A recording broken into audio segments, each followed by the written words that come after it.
1. La medida del diluvio. ¿Cuántos días estuvo realmente Noé en el arca? Cuando hablamos del diluvio de Noé, la mayoría de las personas tiene una respuesta lista: 40 días y 40 noches. Pero, ¿y si te dijera que ese número es solo la mitad de la historia? Imagina estar confinado en una embarcación, rodeado de animales de todo tipo, sin tierra firme a la vista. Ahora, añade a eso un periodo mucho más largo del que imaginabas. La Biblia revela que el diluvio no solo duró los famosos 40 días de lluvia.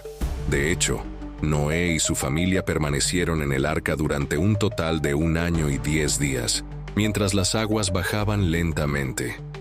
¿Cómo sobrevivieron tanto tiempo en condiciones tan desafiantes? ¿Qué sucedió durante esos interminables meses? Esta historia va mucho más allá de lo que la narrativa popular sugiere. Y hablando de historias poco conocidas, ¿sabías que hay un nombre de Dios tan sagrado que fue omitido en muchas traducciones? Vamos a descubrir más sobre esto. Antes de seguir, asegúrate de estar suscrito al canal, porque en los próximos videos exploraremos más misterios que no te querrás perder. Don. El nombre de Dios que no siempre aparece en la Biblia. Nuestro próximo hecho bíblico está rodeado de misterio y reverencia. Desde la antigüedad ha existido un nombre de Dios que se consideraba tan sagrado que la gente no se atrevía ni a pronunciarlo. Este nombre, conocido como el Tetragramatón, está compuesto por 4 letras hebreas: IHWH. ¿Pero por qué fue oculto? ¿Y cómo desapareció de las traducciones modernas de la Biblia? Para entenderlo, necesitamos sumergirnos en la cultura y las tradiciones del pueblo hebreo, donde la pronunciación de este nombre se reservaba para ocasiones extremadamente solemnes. A lo largo de los siglos, el Tetragramatón fue reemplazado por títulos como Señor o Adonai, y su verdadera pronunciación se perdió con el tiempo. Esto plantea una pregunta intrigante.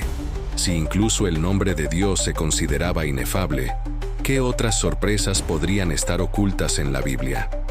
Como por ejemplo, un libro completo de las Escrituras que no menciona a Dios ni una sola vez. ¿Te parece imposible? Exploremos esta curiosidad a continuación. 3. El libro de la Biblia que nunca menciona a Dios. Imagina abrir la Biblia, un libro que esencialmente trata sobre Dios, y encontrarte con una historia que no menciona su nombre ni una sola vez. Eso es exactamente lo que sucede en el libro de Esther.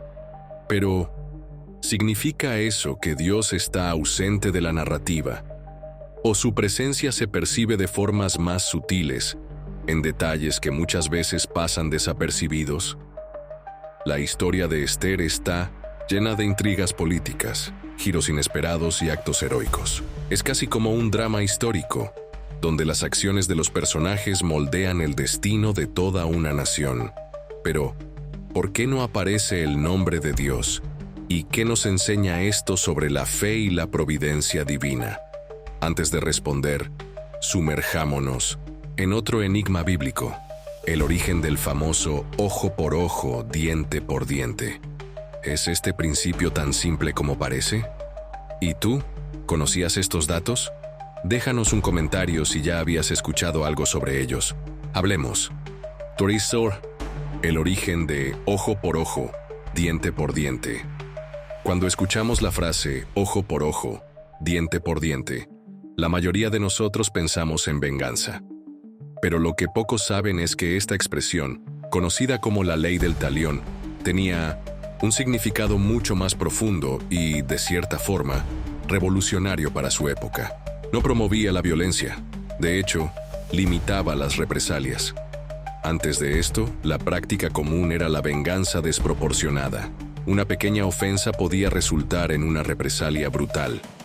Este principio fue introducido para garantizar que la justicia fuera equilibrada y proporcional. Pero, ¿se aplicaba esta ley literalmente o era una metáfora para la compensación económica?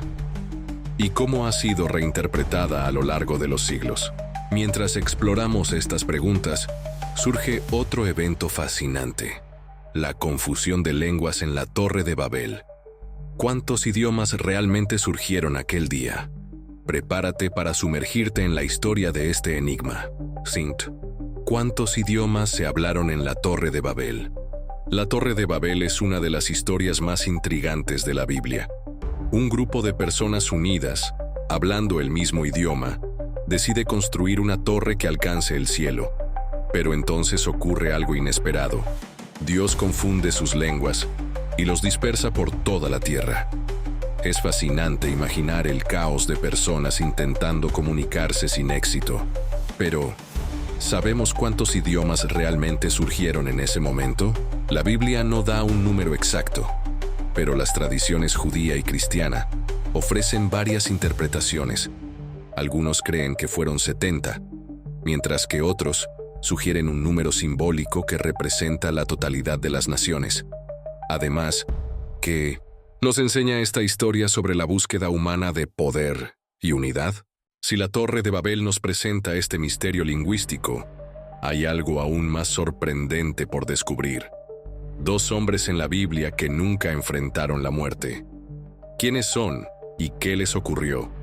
Vamos a averiguarlo. 6. Los hombres que nunca murieron: Enoc y Elías. La muerte es una certeza de la vida, pero en la Biblia hay dos figuras que desafiaron esta regla universal. El primero es Enoc, mencionado en el Génesis, quien caminó con Dios y desapareció porque Dios se lo llevó. Pero, ¿qué significa esa frase? ¿Fue llevado a otra dimensión, a un cielo físico o a algo más allá de nuestra comprensión?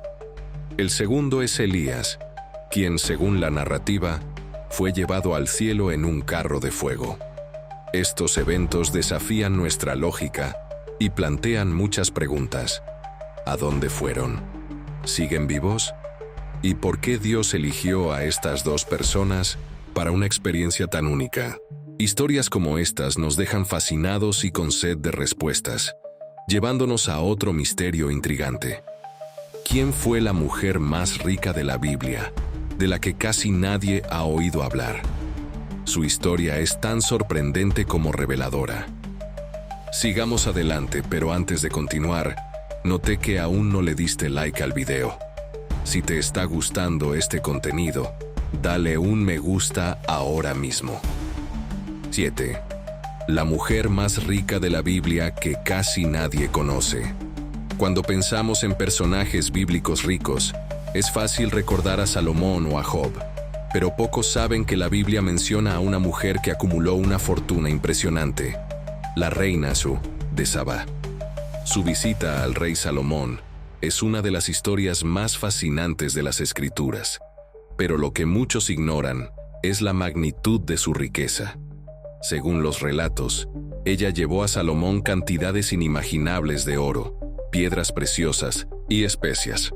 Pero, ¿quién era esta mujer poderosa? ¿Cuál fue el propósito de su visita? Algunos creen que la reina de Sabá buscaba sabiduría, mientras que otros piensan que había motivos políticos o incluso personales detrás de su viaje. Aquí está la pregunta intrigante. Si una mujer con tanta influencia y riqueza aparece en la Biblia, ¿qué más podemos descubrir sobre transacciones y riquezas en el texto sagrado? Por ejemplo, ¿sabías que la Biblia también registra la primera compra de tierra de la historia? Vamos a explorar este detalle poco conocido a continuación. La primera transacción financiera en la historia bíblica. La historia de la humanidad está llena de transacciones financieras, pero ¿sabías que la Biblia contiene el registro de la primera compra de tierra de la historia? Esta fascinante negociación se describe en Génesis 23, cuando Abraham adquiere una cueva para sepultar a su esposa Sara. Pero no fue cualquier compra. Abraham insistió en pagar el precio completo, rechazando un descuento ofrecido por los hititas. Este acto demuestra no solo su integridad, sino también la importancia de formalizar una propiedad legítima. La transacción se selló en presencia de testigos, lo que podemos considerar un precursor de los contratos modernos. Pero, ¿por qué es esto tan importante? ¿Y qué nos dice esta historia sobre los valores y prioridades de aquella época? Si este detalle ya es impresionante, imagina descubrir que incluso el tamaño y la estructura de los libros de la Biblia guardan secretos interesantes. Hablemos sobre el capítulo más largo y el más corto de la Biblia, y lo que tienen para enseñarnos. 9. El libro más largo y el más corto de la Biblia. La Biblia es una colección de libros con tamaños, estilos y propósitos variados, pero ¿sabías que el capítulo más largo y el más corto esconden curiosidades fascinantes? El Salmo 119, con sus impresionantes 176 versículos, no solo es el capítulo más largo de la Biblia, también es un poema acróstico, con cada sección comenzando con una letra del alfabeto hebreo. Este detalle revela una riqueza literaria y espiritual que muchas veces pasa desapercibida. Por otro lado, el Salmo 117, con solo 2 versículos, ofrece un contraste sorprendente como el capítulo más corto y, al mismo tiempo, un mensaje universal de alabanza a Dios. Pero ¿por qué están estos 2 capítulos tan cerca uno del otro? ¿Es una coincidencia o parte de un propósito mayor? Y mientras reflexionamos sobre estas preguntas, ¿qué tal si pensamos en los patrones y mensajes ocultos en toda la Biblia? El viaje por sus curiosidades parece no tener fin. Gracias por quedarte hasta el final. No olvides suscribirte para seguir recibiendo más contenido increíble como este.